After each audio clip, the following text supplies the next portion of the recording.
भारत और अमेरिका के बीच जारी 2+2 मंत्री स्तरीय वार्ता के बीच रक्षा मंत्री राजनाथ सिंह ने अमेरिकी कंपनियों से भारत आकर निवेश करने को और मेक इन इंडिया कार्यक्रम को समर्थन देने की अपील की है। सिंह ने विदेश मंत्री एस जयशंकर और अमेरिकी रक्षा मंत्री लॉयड ऑस्टिन एवं अमेरिका के विदेश मंत्री एंटनी ब्लिंकन के साथ एक संयुक्त संवाददाता सम्मेलन में कहा कि मैंने अमेरिकी कंपनियों से मेक इन इंडिया, विमानन क्षेत्र और वैश्विक कार्यक्रम पर चर्चा की है। मैंने उन्हें इन कार्यक्रमों के लिए आमंत्रित किया है। उन्होंने अमेरिका के राष्ट्रपति जो बाइडेन के कार्यकाल में पहली भारत अमेरिका 2+2 मंत्री स्तरीय बैठक के बाद कहा, हम सह विकास और सह उत्पादन के लिए अमेरिकी कंपनियों से बात कर रहे हैं। हम उनके सामने प्रस्ताव रख रहे हैं। हमने अमेरिकी कंपनियों से उत्तर प्रदेश और तमिलनाडु गलियारे में काम करने और इसके इलाके में निवेश करने को भी कहा है। अगली खबर, मध्य प्रदेश के खरगोन में रामनवमी के दिन हुई हिंसा के आरोपियों के खिलाफ हुई कार्रवाई को लेकर ऑल इंडिया मजलिस-ए-इत्तेहादुल मुस्लिमीन के प्रमुख असदुद्दीन ओवैसी बुरी तरह भड़क गए हैं। प्रदेश की शिवराज सरकार पर हमला बोलते हुए ओवैसी ने कहा कि मध्य प्रदेश में कानून के शासन पर भीड़ दर्द हावी हो गया है। भले ही सीएम शिवराज सिंह चौहान की विचारधारा मस्जिदों को नापाक करने और बुजुर्गों पर हमला करने को सही ठहराती हो, लेकिन उन्हें नहीं भूलना चाहिए कि वे संवैधानिक पद पर बैठे हैं। जनता की जान माल की सुरक्षा उनकी जिम्मेदारी है। उन्होंने कहा कि सत्ता के नशे में चूर होकर और कानून को ताक पर रखकर जो आप गरीबों के आशियाने उजाड़ रहे हैं, याद रखो आज सरकार आपकी है, कल नहीं होगी। झारखंड की त्रिकुट पहाड़ी पर रोपवे हादसे के बाद ट्रॉलियों में फंसे लोगों में से अब तक 37 लोगों को रेस्क्यू कर लिया गया है। 20,000 तक की फीट की ऊंचाई पर 4 ट्रॉलियां अभी भी कई लोग फंसे हुए हैं। वहीं अब तक 3 लोगों की मौत हो चुकी है। 1 दर्जन लोग जख्मी हुए हैं, जबकि रेस्क्यू के लिए लोगों में आधा दर्जन लोग बीमार हो गए हैं। इन सभी का देवघर के स्थानीय अस्पताल में इलाज चल रहा है। बता दें कि देवघर के त्रिकुट पर्वत पर रविवार शाम करीब 5 बजे रोपवे का सैंप टूट जाने से 24 में से 23 ट्रॉलियां पर सवार कुल लगभग 90 लोग पहाड़ी और खाई के बीच में फंस गए थे।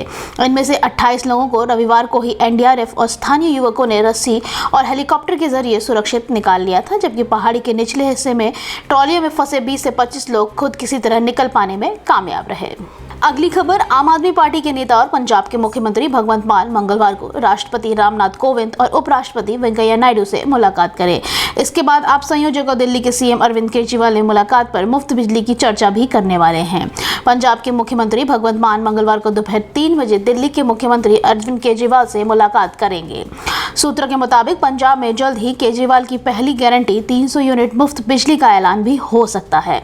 आपकी ओर से पंजाब में 300 यूनिट बिजली फ्री करने के लिए मिशन मोड की तैयारी चल रही है।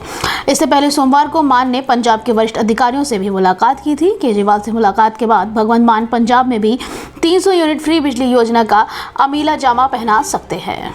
अगली खबर, मध्य प्रदेश में रामनवमी के मौके पर हुए उपद्रव में शामिल लोगों पर सख्त कार्रवाई का सरकार ने मन बनाया है और यह नजर भी आ रहा है। इन हिंसक घटनाओं में शामिल उपद्रवियों के ठिकाने को बुलडोजर के जरिए ढहाया जा रहा है। ज्ञात हो कि खरगोन और बड़वानी के सेंधवा में रामनवमी के जुलूस के दौरान हिंसक घटनाएं हुई थी। इसके बाद मुख्यमंत्री शिवराज सिंह चौहान ने प्रशासन को सख्त कार्रवाई के निर्देश दिए। बाद में खरगोन की करें तो यहाँ हुई हिंसा के बाद कर्फ्यू लगाया हुआ है। अब तक 80 से ज्यादा दंगइयों को गिरफ्तार कर चुके हैं।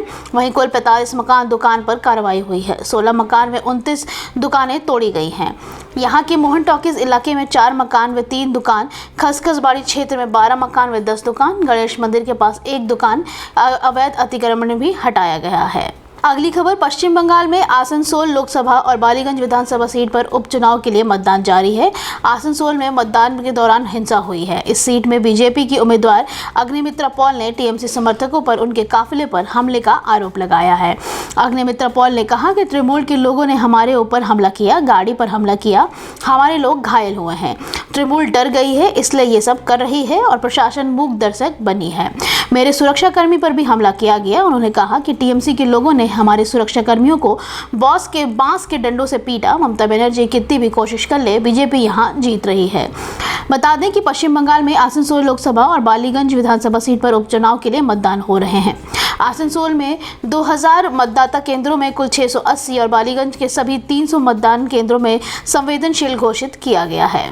अगली खबर, भाजपा ने पश्चिम बंगाल की मुख्यमंत्री ममता बनर्जी की नादिया जिले के हंसखाली में एक नाबालिग लड़की के बलात्कार और फिर हत्या के लव एंगल मोड़ देने की आलोचना की है। भाजपा ने कहा कि मुख्यमंत्री ने पीड़िता को शर्मसार किया और आरोपियों को बचाया है। पश्चिम बंगाल बीजेपी सह प्रभारी अमित मालवीय ने कहा कि नाबालिग के साथ शारीरिक संबंध रेप है और अपराध भी। हंसखली में 14 साल की बच्ची के साथ दुष्कर्म और हत्या पर ममता बनर्जी की अभद्र टिप्पणी न केवल घृणित है बल्कि घोर अवैधता में भी डूबी हुई है। नाबालिग के साथ यौन संबंध बलात्कार है, यह एक अपराध है, उसकी हत्या भी एक अपराध है। बंगाल सीएम ने पीड़िता को शर्मसार किया है और आरोपी को बचाव कर रही है। अगली खबर, प्रधानमंत्री मोदी ने कहा कि उनकी सरकार हर जरूरतमंद परिवार को घर उपलब्ध कराने को प्रतिबद्ध है और विभिन्न कल्याणकारी योजनाओं के माध्यम से नागरिकों के जीवन में सकारात्मक बदलाव लाने के लिए ईमानदारी से प्रयास कर रही है। पीएम मोदी ने प्रधानमंत्री आवास योजना के एक लाभार्थी के पत्र में जवाब में लिखा कि अपनी छत और घर पाने की खुशी अमूल्य है। एक आधिकारिक बयान के अनुसार योजना के लाभार्थी मध्य प्रदेश सागर जिले के सुधीर कुमार जैन ने मोदी को लिखे पत्र में आवास योजना को बेघर गरीब परिवारों के लिए वरदान बताया है। जैन ने कहा कि वे किराए के मकान में रहते हैं और कई बार मकान बदल चुके हैं। उन्हें बार बार घर बदलने पर भी अपना दर्द साझा किया है।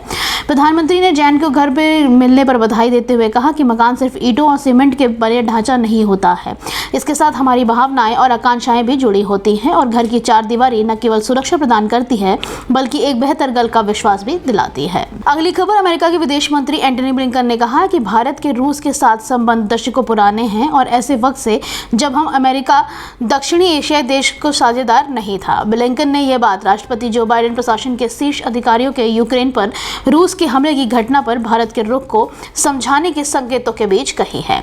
अमेरिका के विदेश मंत्री ने रक्षा मंत्री लॉयड ऑस्टिन तथा भारत के विदेश मंत्री एस जयशंकर तथा रक्षा मंत्री राजनाथ सिंह के साथ संयुक्त संवाददाता सम्मेलन में कहा, भारत के रूस के साथ संबंध दशक पुराने हैं और ऐसे वक्त से है जब अमेरिका भारत का साझेदार तक नहीं था। अगली खबर, उत्तर प्रदेश के विधानसभा चुनाव में बहुमत हासिल करने के ठीक एक महीने बाद भारतीय जनता पार्टी ने एक और इतिहास रच दिया है।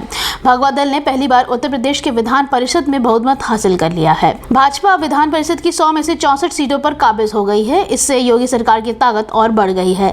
सरकार अब अपने दम पर कानून दोनों सदनों में पारित करा सकती है। वहीं सपा को मिली करारी हार से विपक्ष दल की मुश्किलें और बढ़ सकती हैं।